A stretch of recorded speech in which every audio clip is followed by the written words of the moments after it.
psychological flexibility will benefit you in absolutely every facet of your life. Any facet that has anything to do with, from time to time, adversity, it'll benefit you.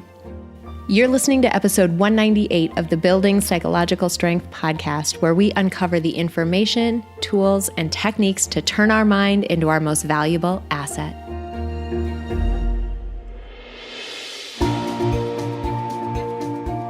The courage to face fears with persistence. Being able to be present enough in this moment to choose my response thoughtfully. We have the strength to bend to life stressors, to bend to adversity without snapping, without breaking. There are only 6 things that contribute to our quality of life, and they are all experiences. In every moment, we are deciding who we want to be and how we want to live our lives. Noticing what your brain is doing and then being able to make choices. Mobilize the things that we know lift us up. Hey everybody, welcome back to the Building Psychological Strength podcast. My name is April and I'm your host. This week, I'm really excited to dive into a topic that is incredibly applicable to almost every facet of our lives. It is a set of skills which we're going to go through, skills that are evidence-based, that have been shown to be extremely effective, particularly in the domain of helping us get through challenging circumstances. Think about this. Think about how applicable this is. How many domains of your life involve challenging circumstances? Can you name one that doesn't? I mean, really, I'll wait. Can you name one that doesn't? We really can't. When you think about your job or what you do for work, there's challenges there. Interpersonally, between either your maybe romantic partner or other relationships that you have in your life, challenges come up. When you think about the climate that our culture is in, and really the globe is in right now with the pandemic, it's challenging. Not to mention, a myriad of other factors that are happening right now, both that are happening in a shared experience with all of us in the world and also individually in your own homes and in your own lives. We experience challenge and adversity and hardship, and some of our more knee-jerk impulses tend to be the ones that actually can harm us in those situations.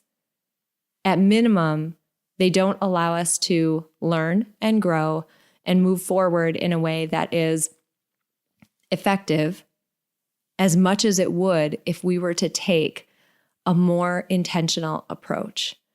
So what I want to go through today is a concept that is getting some extremely good evidence and support in the literature around how we move through adversity and move through challenging circumstances, even ones where our emotions and our thoughts and our minds just go crazy on us, the most difficult of circumstances. There are a set of actions or activities or things that we can do in order to move through those situations more effectively. And that's what I want to talk about this week. Before we dive into those 6 things that I'm going to walk you through, I want you to think about something that you are struggling with right now. A situation that is difficult, something that you are having to endure or thrive through or think about how you might handle. It can be tough. Emotionally, it can be tough. In terms of decisions about how we might want to act, it can be really tough. And fortunately, before I move forward, do you have that in mind? Have you thought about that circumstance in your life, that situation? I hope so. Fortunately, there is a skill that you can develop that will help you get through that situation. And I don't care which situation it is. I don't care what your individual circumstances are. This will help. And that skill is psychological flexibility. Now, psychological flexibility is, just to give you like a little nerd background, it is receiving some incredible empirical support in the literature, and it is a cornerstone of something called acceptance and commitment therapy, which we've talked a lot about on the podcast, but I've never done a deep dive into this aspect of it. Psychological flexibility is basically our ability to stay in the present moment, even when it's difficult, and make intentional decisions about how we're going to move forward without trying to avoid anything that's happening or change things that are likely out of our control. Now, I'm going to give a really maybe funny example because you've probably been in a situation like this that has been relatively frustrating. Let's say you have a family member who you disagree with on a major issue. You know, it's been very political around the United States. If you're a listener who is not in the United States, just FYI, it's been a season. And frequently, when we're in those seasons in the US, we experience a lot of really difficult conversations with people in our lives, and you have to talk to them about things that they disagree with you on. And those conversations can be hard. So if you even have something like that in mind as we go through these steps that I'm going to give you, you can see how some of them, or they as a collective, would be really useful. And if they can get you through a conversation, imagine what they could do for a more challenging long-term situation. So psychological flexibility, again, is our ability to stay in the present moment when things are difficult. Now, before we dive into what it is and those 6 factors that I want to talk about, let's talk about what our knee-jerk reaction tends to be. When we experience adversity and hardship and difficult situations, lots of times difficult thoughts come up, hurtful thoughts, scary thoughts. Also, emotions arise: fear, anxiety, uncertainty. Those types of thoughts and feelings, I probably don't need to tell you, they're really uncomfortable. People don't like them. And our first instinct, and this is everyone, this is just how minds work, our first instinct is to avoid, to get away from the thing that is causing us that anxiety or that fear, that sadness, that uncertainty, because our minds are very good at detecting threats and getting us out of threatening situations in order to keep us safe. Now, the unfortunate piece of this, and this is why we always say in Peak Mind, your mind can be one of your most valuable assets or your biggest liability. Your mind can become a liability for you when avoidance takes the form of substance use. Avoidance takes the form of actual physical avoidance, where you start to do less and less, go fewer and fewer places, engage less and less with other people, try fewer and fewer things. It can be a liability when it gets in the way of us moving in the direction that we actually want to go. So that knee-jerk reaction that we have to avoid, acting in spite of that, is essentially what we're talking about when we're saying building psychological strength, or in this case, building the ability to be psychologically flexible. So encountering adversity, feeling that anxiety, feeling that fear, having that mental chatter in your mind that's telling you to get away, get away, get away, but being able to move through it and maintain and stay in it anyway, to not avoid. And when you can train yourself to do that, think about how many facets of your life will improve. If you can endure, if you can maintain, if you can move in the direction that is aligned to who you are, in spite of the fact that your emotions and your mind are screaming at you, think about the incredible outcomes that you can achieve. This is important stuff. So I want to dive into, there are actually 6, steps or 6 things that you can do that are part of, like, call them facets of psychological flexibility, that I want to walk through one by one and just unpack a little bit so you can see how applicable and how helpful this practice is to cultivate. And again, I call it a practice. I call it a skill that you can build because, like psychological strength, this is something that is not going to necessarily go well. It's not going to feel natural in the beginning, but you're going to keep doing it and you're going to build that muscle memory and that strength. So this is something you're going to practice and get better at. Okay, so 6 different facets of psychological flexibility. The first facet is one that gets talked about quite a bit in the media and also on this show. We are one of those media outlets that talks about this a lot, and that is mindfulness. But in particular, we're going to talk about mindfulness in a very specific way. Mindfulness, by what we mean here, is the ability to see the current situation for what it is, to see the difficult situation that you might be faced with for what it is without trying to put a positive or a more negative, threatening spin on it. You're just trying to tune in to, as Ashley calls it sometimes, just the facts. What do you see? What do you hear? What can you smell, taste, feel? What is happening right now in the present moment? What are those facts? So being mindful, I probably don't need to tell you this, but mindfulness training really helps with this foundational skill. This in and of itself is not the whole game with psychological flexibility, but is a first necessary step for you to take in order to deploy this in your life. So mindfulness involves getting connected to that present moment, just the facts of it. What is happening right now that is objective fact. Ignore for just this moment. Ignore what you think about it. Ignore how you're feeling about it. Just stick to the facts of what's happening. So step 1 is mindfulness. Step 2, this one's a tough one. Step 2 comes directly on the heels of mindfulness, and it is something that we talk about a lot on the podcast. It's something that gets misconstrued a lot, even though we talk about it a lot on the podcast, which is why I'm going to continue to talk about it a lot on the podcast.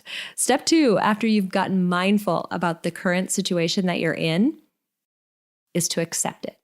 Accept it for what it is, without trying to change it, without trying to avoid it. Accept it for what it is. Now, here's where the misconceptions come in with acceptance. Acceptance is one of the most powerful things that you can learn how to do. But acceptance does not mean that you agree with what's happening. Let's go back to my little example of disagreeing with somebody. Let's say you're disagreeing with a relative on a really, really tough topic like racism or inequality or something like that, and you vehemently believe that you are right. Acceptance doesn't mean that you suddenly agree with that other person. Not at all. Acceptance means accepting the fact that that is that person's belief system. That's their opinion. That's what they think about this, period. You're not putting a judgment on it. You're not necessarily trying to change it. You're just saying, yep, I'm stating a fact. That is what this person believes. I'm going to accept that that is the case, because only then can you move on to some of these later aspects of psychological flexibility. So just to review these first couple, because they get kind of entwined with each other, we get mindful about the situation that we're in, and then we accept what is. Just what is objective fact, we accept it for what it is. We don't agree with it. We don't endorse it. We don't believe it necessarily ourselves, but we point to it and we acknowledge it and we accept it for what it is. At that point, as you can probably guess, your mind, one of the biggest difficult things that you'll endure in adverse situations is the chatter that your mind will drum up. Our minds are thought-generating machines. They have something to say about everything. They have a judgment about everything. They are our running commentary about absolutely everything that is happening in every moment of our lives. And when we're in adverse situations, some of the most offensive members of the committee in our mind If you've heard about us talk about this in the past, you'll recognize this. If not, you'll want to go back and listen to, there's a podcast episode of ours that talks about the committee in your mind. It's actually a 2-part series. You'll want to go back and listen to that. It'll be really helpful in understanding this next point. But the committee in your mind is this set of mental shortcuts, glitches, heuristics, knee-jerk reactions that we have, this set of voices that are in our minds that come up really loudly, actually, in times when we're going through adversity. This can be things like, probably the most well-known of these is the inner critic. This is the inner critic who comes back and has judgments about everything that you are doing. They typically aren't the nicest, kindest judgments. The inner critic is the one that people tend to be most familiar with because it tends to be fairly loud for a lot of us. There's also the judge who judges other people in the same way that we judge ourselves. We have heuristics and glitches that try to forecast the future, that try to imagine things as if they were in a different situation. They apply black and white rules where really reality is likely a shade of gray. We have all of these heuristics and these shortcuts and glitches that our mind takes. And what happens is when we're in adverse situations, our mind gets noisy. It gets cluttered. It gets full of all of these voices trying to tell us about the situation and have an opinion. So this third aspect, once you've gotten mindful, once you've accepted the situation you're in, turning to your thoughts and doing something that is basically called looking at the self as a context of your thoughts.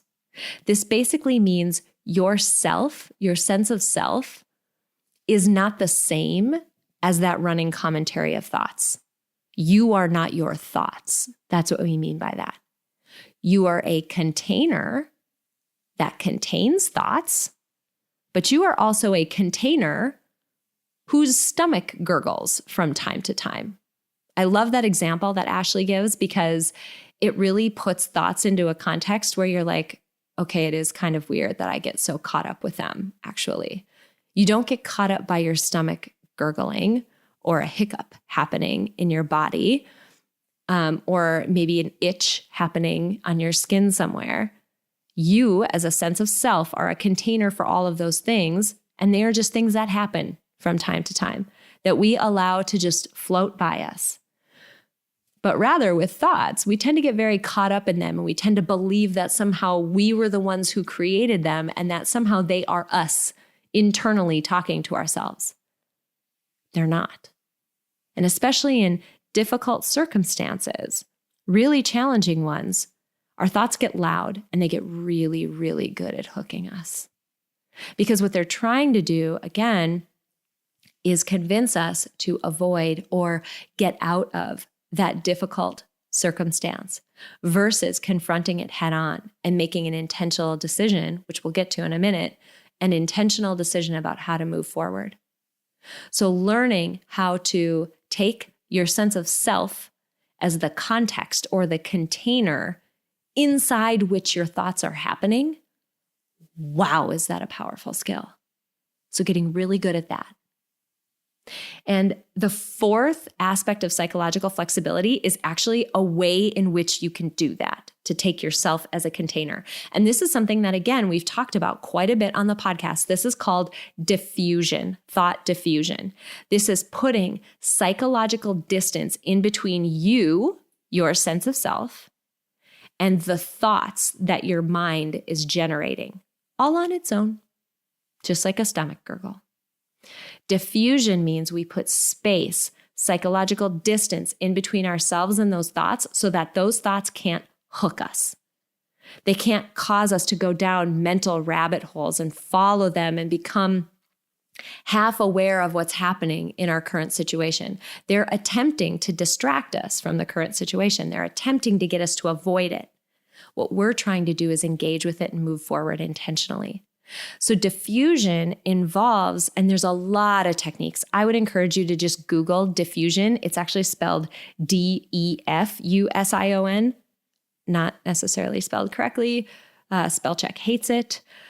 Anyway, put that into Google and read up on some of the diffusion techniques, but I'm going to talk about a couple of my favorites. And these are ones that Ashley has talked about a lot on the podcast, but keeping them in this nice, tidy bow of reviewing psychological flexibility, I think will be a really useful task.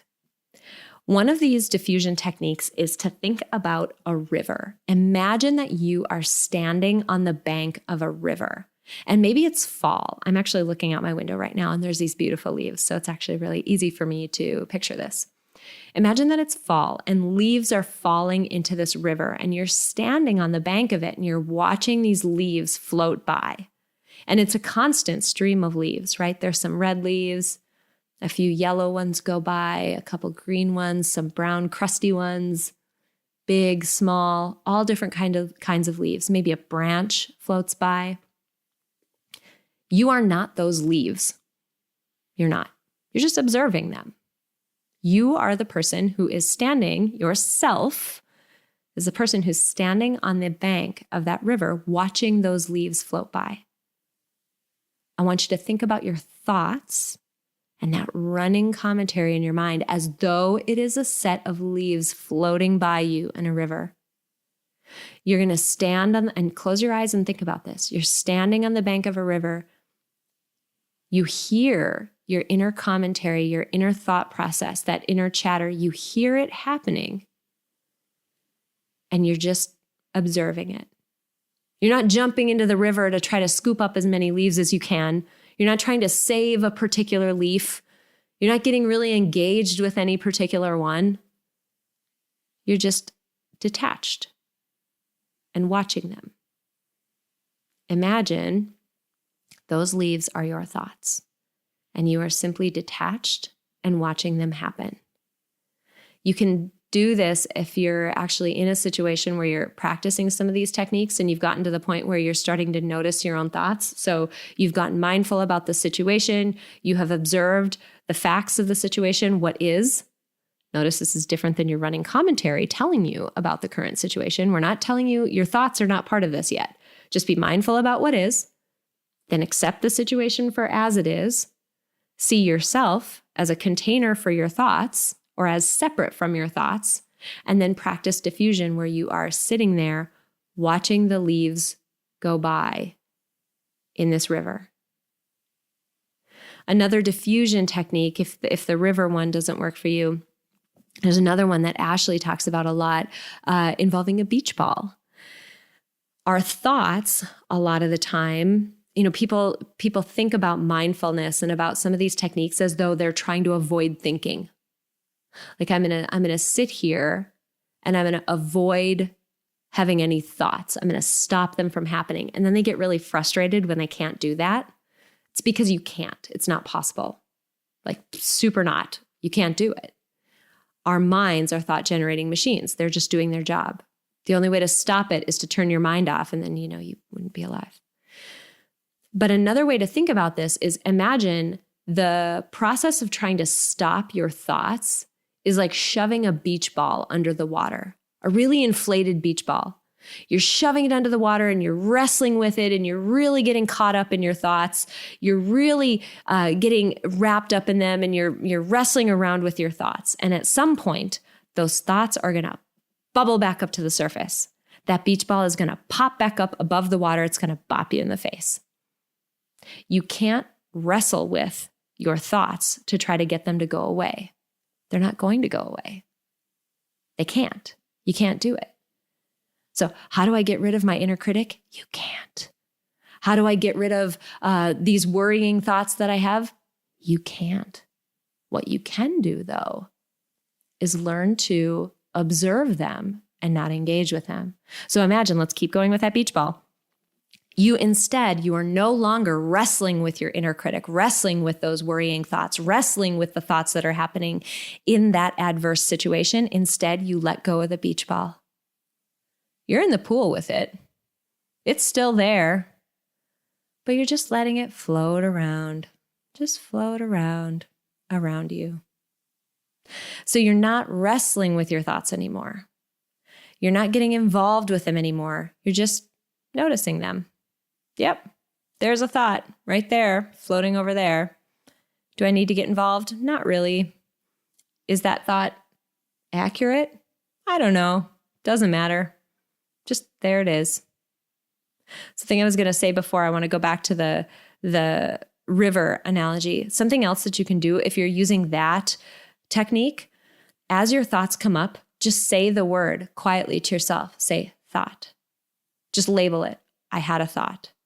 I just had another thought. Another technique is to put even more psychological distance between yourself and that thought by saying a sentence like, I'm noticing that I'm having a thought that, and then label the contents of the thought. I'm noticing that I'm having a thought that, versus I can't believe she said that, and really fusing with the thought. There's more distance psychologically by saying, I'm noticing that I'm having a thought that.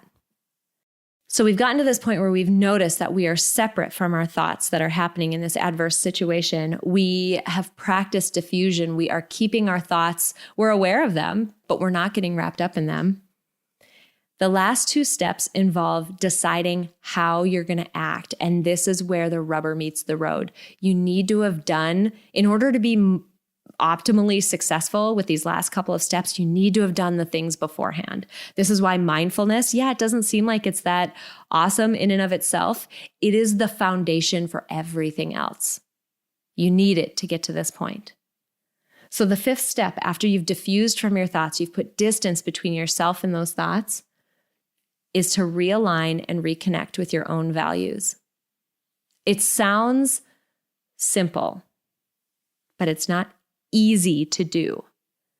If you're in a situation where you're arguing with someone or something adverse or difficult or anxiety provoking is happening, getting really thoughtful about what your core values are, which is why, P.S., we ask you to do these values exercises just in general in your life before you're in a situation that is adverse. It really helps if you just know what your values are and you don't have to come up with them when you're in that situation. So if you haven't done a values exercise, please do so.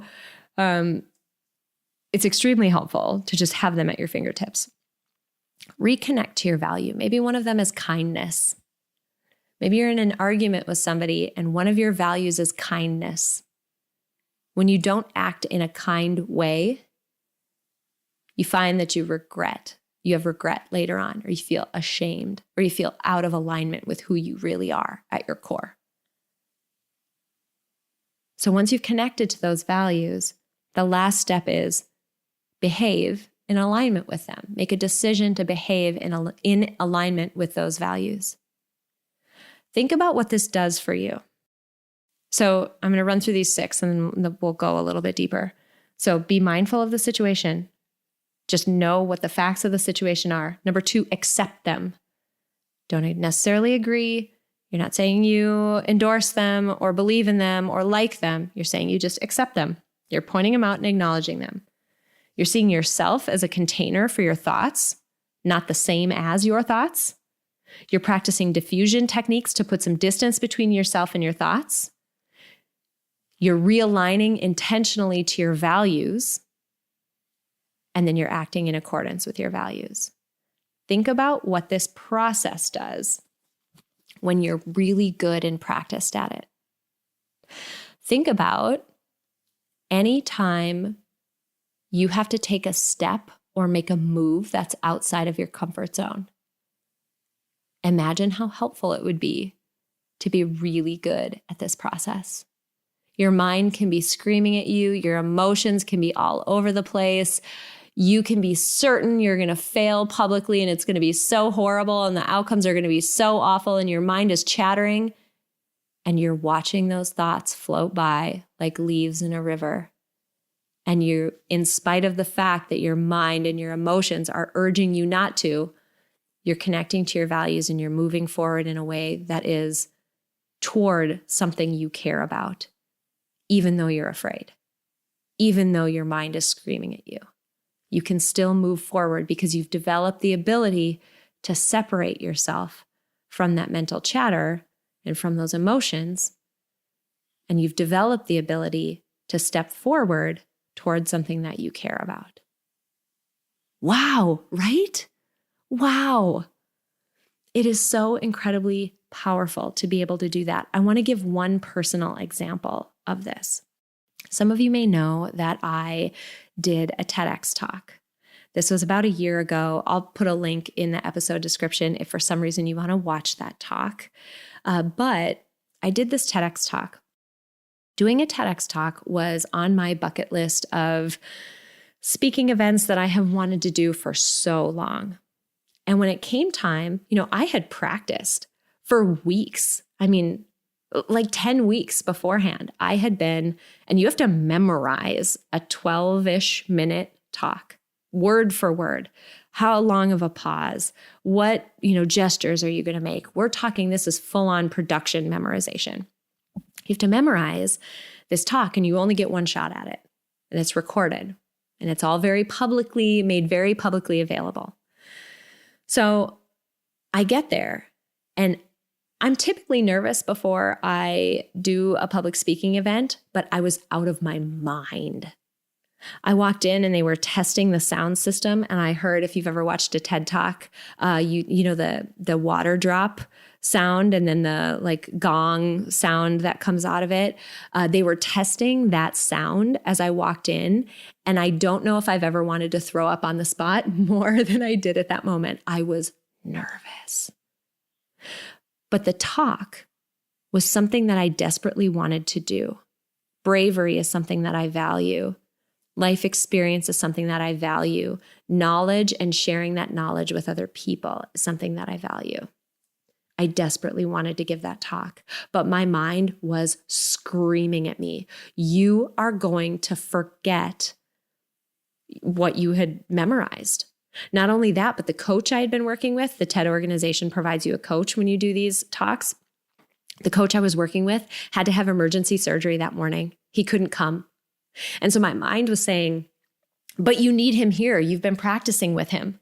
Wouldn't it be helpful to have this friendly voice in the audience encouraging you? Now he's not here and you're not going to have that. I'm looking at the situation and my mind and my emotions are out of control. I'm telling you, I literally did these 6 steps. I got mindful. I'm at the TEDx event. I have practiced for 10 weeks. I have done this speech without a hiccup dozens of times. My coach is not able to be here. My friends and family will be here. It will be dark and I probably won't be able to see anyone anyway. Those are facts. Those are just the facts of the situation. I'm going to accept those facts. I don't like that my coach isn't here. I don't like that I'm feeling this nervous. I don't like that there is a distinct chance that I might mess up. I don't like it, but I'm going to accept all of that. I'm going to work on diffusing from my thoughts. I'm going to notice the fact that I'm nervous. I'm going to notice the fact that my thoughts are racing, but I am not going to get caught up in them. I'm going to acknowledge them and point them out. And then I'm going to turn to my values. And I'm going to say, it is important to me to move forward. It is important to me to do this talk. I will be so proud of myself if I do this talk. Don't avoid. Step into it and do the talk. So being able to acknowledge the fact that my thoughts and feelings were out of control and move forward anyway, just as one example, that is why this is so critical of a skill for you to master. Psychological flexibility will benefit you in absolutely every facet of your life. Any facet that has anything to do with, from time to time, adversity, it'll benefit you. And that's why I wanted to go deep in an episode and talk about these 6 facets of psychological flexibility and what it means to apply them and in what order. Because I want you all to start practicing this skill. As I said before, it is not going to come easy at first. It's going to feel so awkward. If you've ever tried to play golf for the first time, this is what I like to, the analogy I like to use. A golf swing is not a natural movement, especially if you've ever played baseball. A golf swing is not a baseball swing. It is so different, and you feel awkward and terrible. But over time, that awkwardness subsides and it begins to feel more natural. That's what'll happen here. It'll feel like you're kind of faking it or pretending or going through some motions at first. And that's okay. That's what it's supposed to feel like. But after a while, you'll get really good at it. And it'll benefit you in a lot of different ways. I really hope this was helpful. I hope that the next time you're in an adverse situation, you try some of these things. And I would love to hear from you if you do. I would love to hear what you tried. How far down those 6 did you get? It's okay to get hung up. It happens. Let us know. Let us know where you got hung up. Maybe we can make some content in the future that helps you get over those barriers. But keep trying. Oh my gosh, is this skill a helpful one to develop? And we hope that by going deep into this skill today, that it'll make it easier for you to apply it in your own life going forward. All right, you guys, thank you so much for joining me this week. I hope this was helpful. Our ratings and reviews, PS, are going up on iTunes, and that is so exciting to see. Thank you to everybody who has gone out and submitted a rating and a review. You have no clue how much that helps to get this podcast out to more people. So if you haven't submitted a rating and a review, please do so. It takes like 2 seconds. You can actually do it in your app that you're listening to this podcast on right now. Just flip down, give us a rating and a review. We would so appreciate it. Thank you guys so much, and we'll be back next week with another awesome episode. Tell me if this sounds like you. I'll finally be happy. I'll finally take a breath. I'll finally find some balance when I get through this crazy season of life. We hear that from so many people, and the fact is, many times, life is just a crazy season. All of it. Between your career, your family, your community obligations, attempting to have a social life, and trying to fit in self-care, whatever that is, we end up feeling stretched so thin. Now, I want to challenge you to think about things differently. Rather than focusing on external circumstances and their impact on your happiness, your sense of ease and balance, and your mental well-being, what if instead you focused on something you can actually control? What if you built the psychological strength that would allow you to thrive through life when things are going well and even when they're not? What if you could feel less scattered, more in control, less anxious, more peaceful and joyful? We want that for you too. That's why we are so beyond excited to announce the beta release of our signature Psych Strength Building program, Ascend.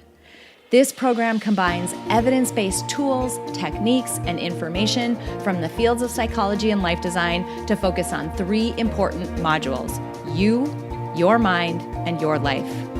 Learn your unique combination of strengths, values, and identity, and the ways in which they interact and lead you to approach life in your unique way.